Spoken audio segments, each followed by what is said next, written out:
How's everybody doing? My name is Anthony Brian Logan, and today we got to talk about the idea of having a third political party away from Republicans to not only compete with them, but also to defeat the Democrats, called the Patriot Party.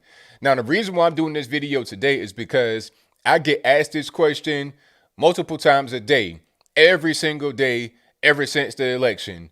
Okay, even before then, I was getting those questions. People are saying, hey, the Republicans, the rhinos, they're not really doing their job. Why do we keep voting for them? We need our own party. So I've been asked this question quite a few times, and I get asked the question multiple times a day. So today I'm going to give you my thoughts on it in a clear video. Now, straight away, I think it's a bad idea to have a totally independent third party. That's a terrible idea, in my humble opinion. Because here's what's going to happen. The third party would just simply split the Republican conservative base. I'm not sure what the split would be. Would they be 50-50, like cut straight in half, 60-40, 70-30? I have no idea what the split would be, but it would be a split because let's look at it like this. The average American does not know about politics. All right. They know a little bit, but not that much. They know enough to vote red or blue. So when it comes time to vote in midterm election, off-term election, and general presidential, they're going to vote straight down red or straight down blue without even thinking about who's on the ballot. Now, I don't know how many of us would do that without thinking about it at all, but a lot of us would. It would be enough to split the party based on that. And then also you have some people that might not want to vote for the Patriot Party. They may want to stay with the Republican Party, even if Trump is the guy that's leading it. And also, let's not forget this fact. Now, I'm not trying to say anything weird. I'm just giving you a basic fact of life. You can't live forever. Trump is 74 years old. So you understand where I'm going. What if there's no more Trump? What if Trump himself is not on the ticket? Would the Patriot Party be able to succeed without a President Trump? If Trump were not able to run, would it succeed beyond him? You could have a Ross Perot 2.0 situation going on. And if you don't know about that, I'll back up a little bit to tell you about that story.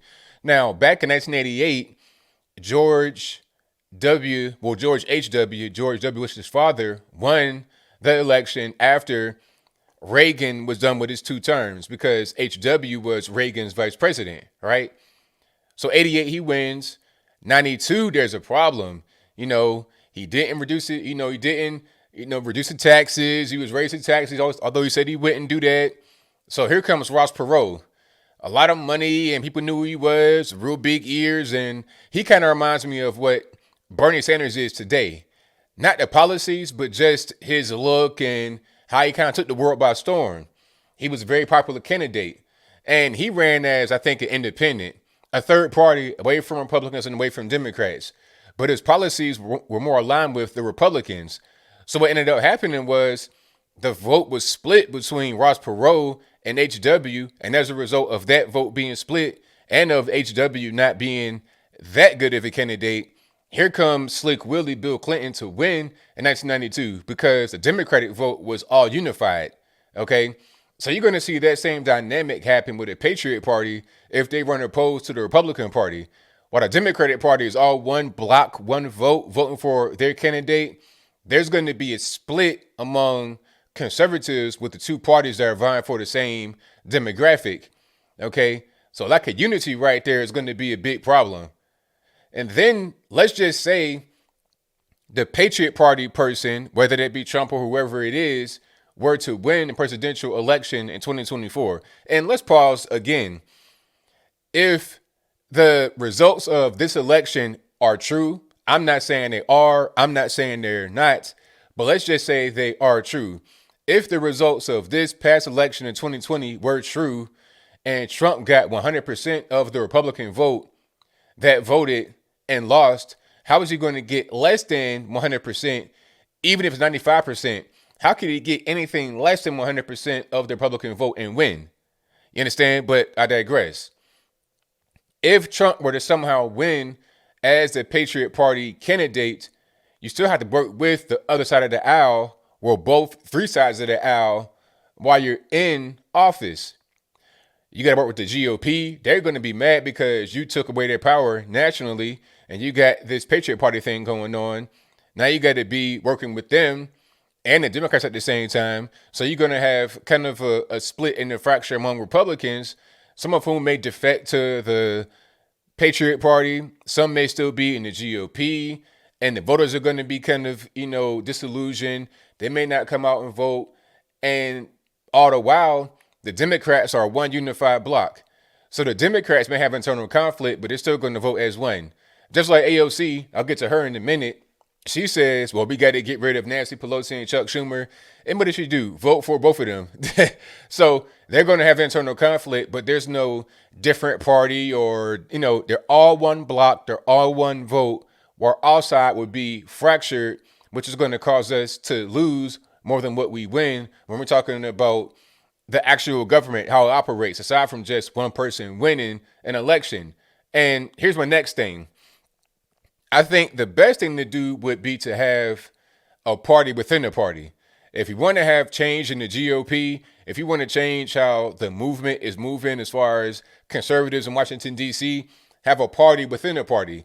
Now, we're going back to AOC. I mentioned her earlier. We're going back to AOC. What she has done, or what people around her have done for her, is have a party within the party that is subverting the Democratic Party all the way far to the left. And I'll explain. AOC is part of a group called Justice Democrats and also Brand New Congress. This is a group that's funded by Cenk Uygur of Young Turks. With a few other guys, I think Soros is involved with that. It's a lot of other organizations that are involved with it, but basically they fund the Brand New Congress, Justice Democrats, to be a party within the party. The quote unquote squad, that's what that is. They're all part of Justice Democrats. You have AOC, Rashida Tlaib, Ilhan Omar, Ayanna Pressley, Pramila Jayapal to a certain extent, Cori Bush, Jamal Bowman, and more. They're all part of the Democratic Party. They all run as Democrats, nothing else, but they're part of this little subgroup, this little subculture type thing. And their whole point is to drive the Democratic Party all the way far to the left. That is their objective.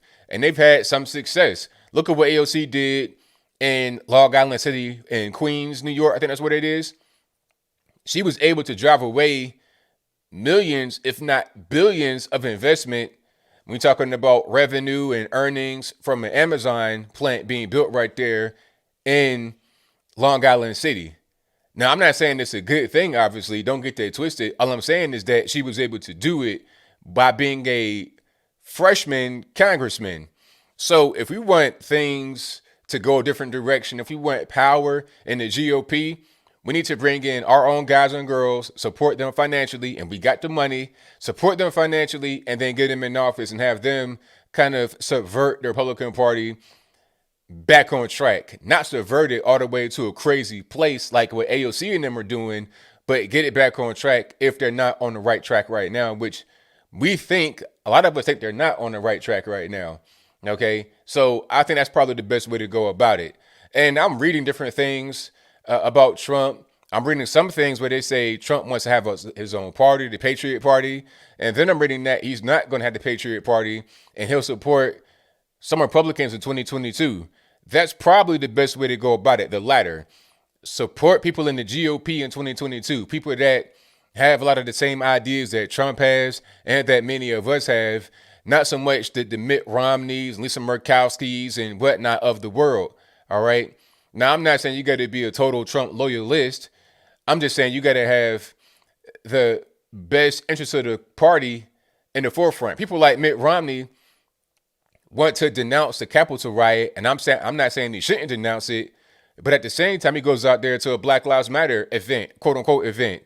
Now, we know what Black Lives Matter does as far as all the rioting and the mayhem and the shooting and looting and the carrying on. We know what they do all over the country. Yet he wants to support Black Lives Matter and then go against the Capitol. If you're going to go against any kind of rioting or violence, you have to denounce Black Lives Matter, Antifa, and the Capitol riot. It shouldn't be you support the leftist violence, but then condemn any kind of problems on the right. A guy like that should not be on our side, on the right. That's just a fact. But that's kind of what's going on right now. Guys like that should get primaried with viable candidates. Okay, it can't just be some random moron from DC. We gotta have viable candidates in there. That's how you move the party forward. Having a separate third party doesn't make any sense. All right. And as I close, I want to say this. I think we're less, I think we're not really having an issue with the two-party system. The issue is we don't want to become a one-party system like communist China. People like Mitt Romney and these guys that want to get along and be getting, closer with the left, they are more likely to have a one-party system where, no other dissenting voices are allowed. The three-party thing is not even really realistic. I say let's preserve our two-party system and make it better. Have different voices within the system rather than having both of the parties have the exact same voices all up and down the aisle. I don't care if you're a senator, governor, mayor, house rep, everything is the same. Let's have differing voices within the actual party rather than converging as one and having a one-party system. But I think I'll leave that right there for now. And what say you? Do you think that it's a good idea to have a Patriot Party separate from the Republican Party? If that's your viewpoint, let me know why in the comments below. Or is my solution probably the best one? Have a party within the party. If you want to have the Patriot Party or Patriot Republicans or whatever you want to call it, have them in the Republican Party and subvert the party to get them back on track. Okay, to get the guys like Mitt Romney and others out of the way, to keep them in check, to have, a dissenting voice. Because the GOP, regardless of what, they're still going to be there. They've been around for a long time, established for a long time. I think the best thing to do would be to change the party from within rather than trying to compete against it in a very short period of time with a brand new party. But whatever your thoughts are, please let me know in the comments below. And that's all I got to say for this video. If you like what you heard, please comment, rate, share, and subscribe. Peace.